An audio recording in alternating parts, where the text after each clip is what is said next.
Hi, this is Mohammed, Mr. Mohammed, also known as Mr. Elite. We are here at the Arab Youth Council in the Bridge site with a senior client relation manager from LinkedIn. And it's a pleasure to meet you, Mr. Boozy, right? It's lovely to meet you. Tell us a little bit more about yourself, how long you've been with LinkedIn, and you've got some interesting factors regarding creating your own bestseller on Amazon book. So tell us a bit more about yourself. So I've been in the digital marketing space for only around 2 decades now. I've been in the region for just 12 years. So LinkedIn, been with the company for just over 6 years. We work with government entities, high net worth individuals, to luxury brands to help them sort of build a marketing strategy and deliver value or ROI through LinkedIn, draw Mopsy or Relaxation tools. In regards to the book, it's a book I wrote last year, which is called Nine to Drive, Side Hustles to Success. And it's a guide to how you can start to build into entrepreneurship. Vendors, while you all well at the fire. I'll read it. Well, fantastic, I promise. Definitely. But you said it's on Amazon, so that'd be very wonderful. Text you later on and we'll definitely connect over it. I would like to read it. Israel, I want to know, with high net worth individuals, I've been dealing with them for the past 10 years. And I've always realized that a personal connection is a lot more effective than having a connection through a social platform. Now, as I understand, LinkedIn is a little bit different. LinkedIn, you have more of an effective approach because it's a professional acquirer. But how do you feel like you can really connect with someone on LinkedIn? I think what a platform does for LinkedIn, especially with startups or businesses like yourself that really need that sort of human interaction, is that the first thing that we help you achieve is to give you visibility in front of the wide heap, right? So you call into every event or every network event to try and find this people or speak to that. There's just no scale to run onto security. Or with a platform like LinkedIn, and they are our platform, they are CEOs going, they are PPs, SVPs, or business owners and entrepreneurs themselves. So you're able to scale that reach or visibility on the platform by showcasing the self of your business, your success stories, and how you can the long-term help there with the investments, but what's a kind of situation often have that can put out that message at scale on the platform in front of the right boards. So that's where the body that leads as a powerful can help you to deliver for help your business achieve comparison to other social media partners. Okay, but if we can compare between Instagram, which is being used as a powerful tool in my industry, where it's focused primarily on investors within the real estate market of Dubai and Abu Dhabi, and you compare LinkedIn, do you feel like LinkedIn could be more effective as opposed to Instagram, or are they both as equal as charged? LinkedIn is a very different beast, and so I think our members on the platform come in to invest their time. For us, on other platform, can't either waste time or do rules, as they call it. So, but our members come in with a very different mindset. They begin to connect with all of their peers that need to do business, so they need to sort of upskill on that, right? So they come in with a very high level of engagement. Whereas on the other platform, it is more about just spending time. We also clear purpose.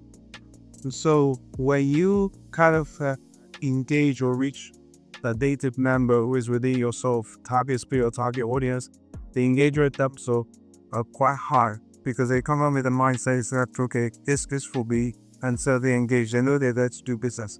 So that's what Talent to Bridge is from other platforms is. One, we have that target audiences there, especially when it comes to high net worth individuals, are 40% in the region. Just as we share about percent high net worth individuals are related and not on any other platform.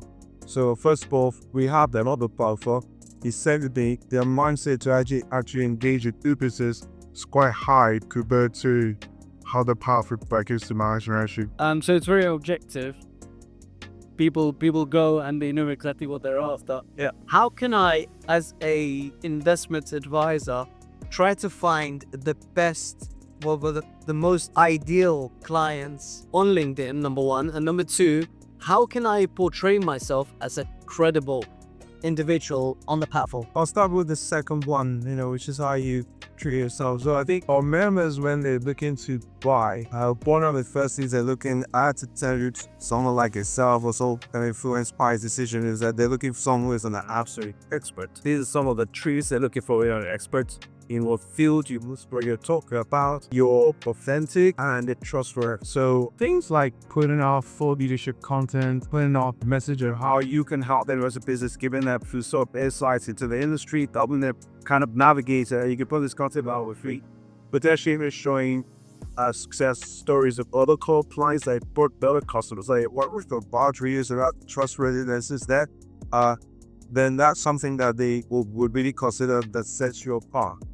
And your first question was in regards to how can I attract the ideal client onto the platform? so in terms of attracting them on the platform, there's two ways to play this game. One is the organic way, which means you have maybe find your profile, through the profile, connect with them, and they start having one kind of conversation with them. So that's one way that you can actually go through the profile and look at whether this person is right for you or someone that you want to talk to do this with.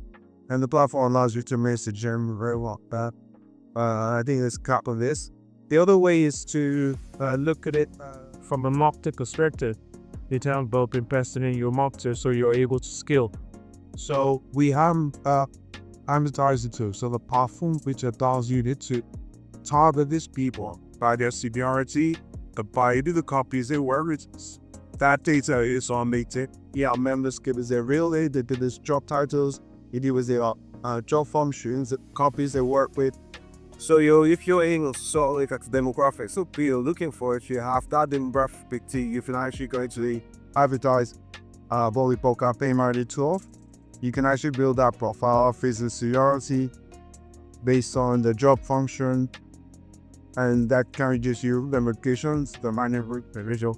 And then you're able to sort of run advertise and video content. So like you talking about how you can help them, success stories that you've had. I feel like that's the first place to start, but is tell them who you are, what your business is all about, nurture them to kind of believe that they need to be working with someone like you rather than wait for the hard sir.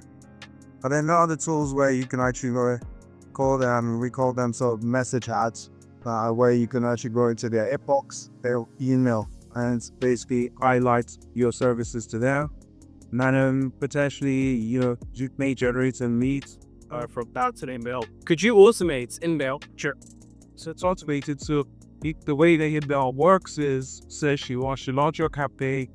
When a member who's within your target pool comes online, it would deliver an email to them automatically, so long as they're within your target audience and they have received another email for the last 25 days. So we don't want to keep scarring them.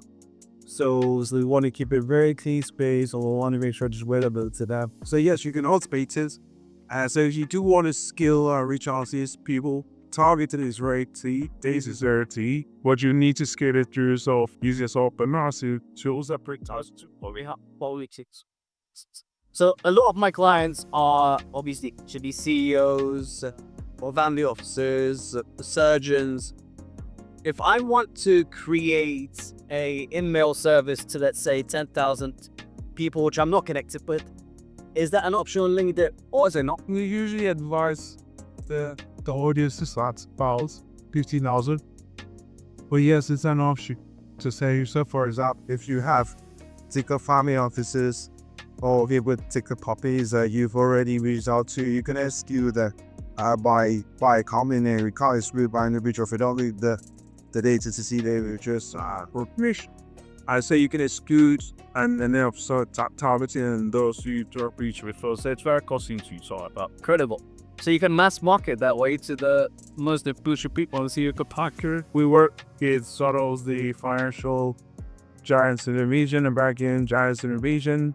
Whereas the likes of Mashable is actually a case of it that be acquired Mastery goals where they wanted to attract talent to individuals and they used the data's so full as reach up for top of the vibes of WhatsApp format been message as, and they were able to track them as go 2 times ROI their resume. So friends, it's a very bar.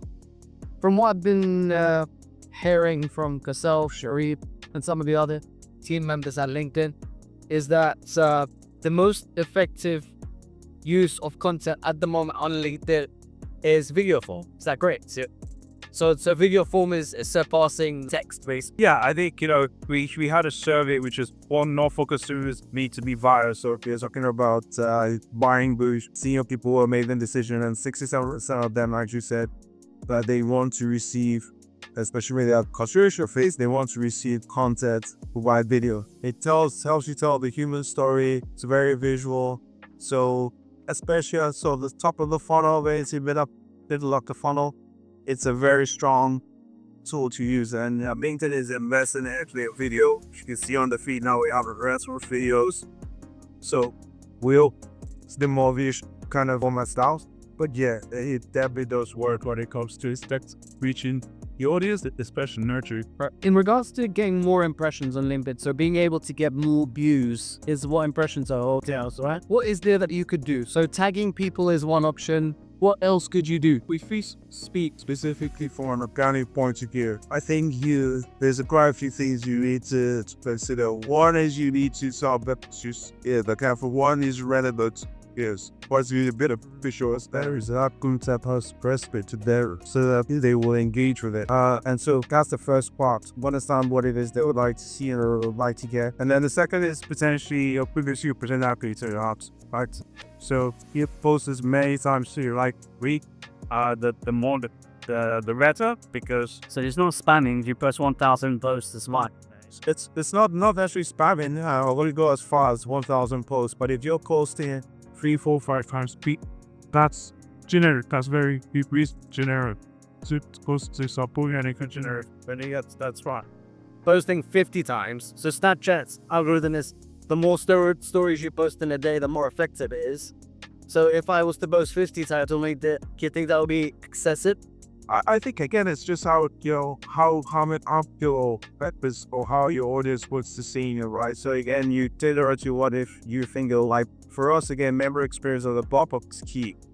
So it's more about the value that you bring rather than having eyeballs of it. You want to go deeper and not just has a spray or free push.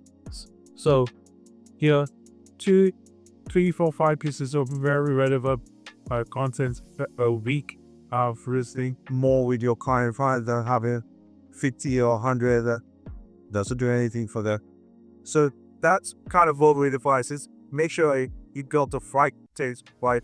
So what they want is there's sort of how that consistency is. So you actually contribute this to sort of raise the economy or contribute it to the audience so it will work. I saw on your LinkedIn page as well that you are also an investor. So curious to know, have you thought about investing in the UAE in the property market? Or yeah, I've invested in the UAE, the property market.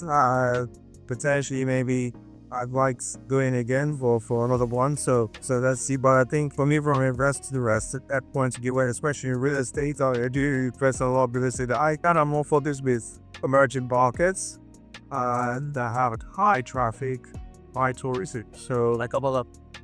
Yeah, but I think in Abu Dhabi, yes, we did juicy. It's an emerging market, but I think I'm looking for their field. So we're looking at places like Tesla.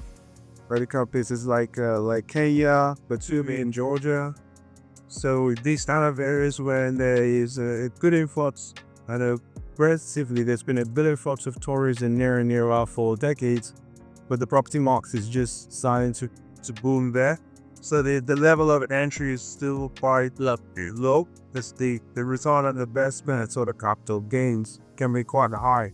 So, within just a matter of a couple of years. So those kind of markets seem to be very quick to enter because of the cut plus retry ratio one.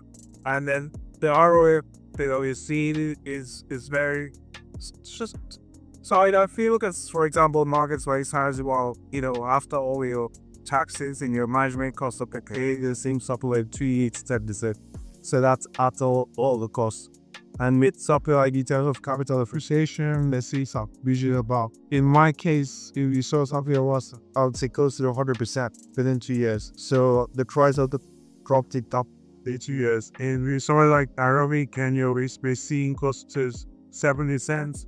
And in terms of ton investment of project fee, and then it's probably not 100%, but to say comes out with issue. So places like that, we're looking at Lopok, which is another, Bali is kind of saturated. Lopok, the other sector of the profits made from it. And so that's about the emerging market, the teenager target.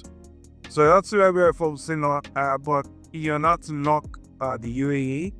It's a very pop market right now.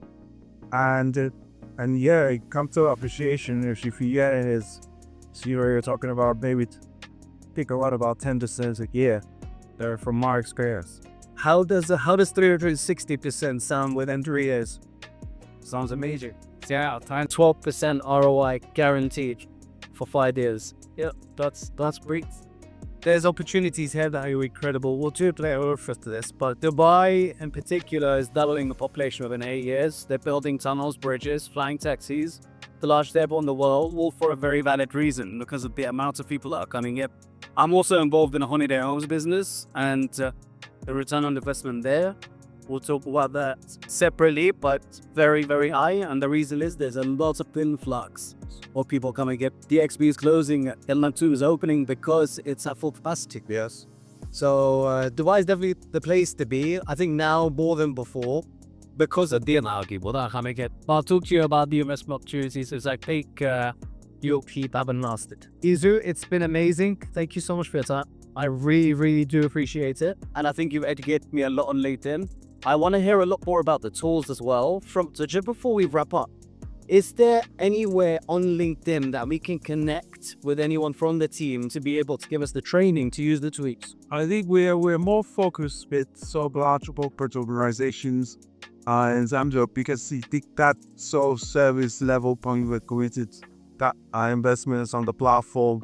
So if we go focus with some large enterprise organizations in the region. But however, at the lot of time, some of the team are willing to versus business events such as this one and give talks on how to use the platform. We also sometimes have the partners where we write our clients and agencies, and they then spread the information to the all highs of network as well. We really appreciate it. See you soon.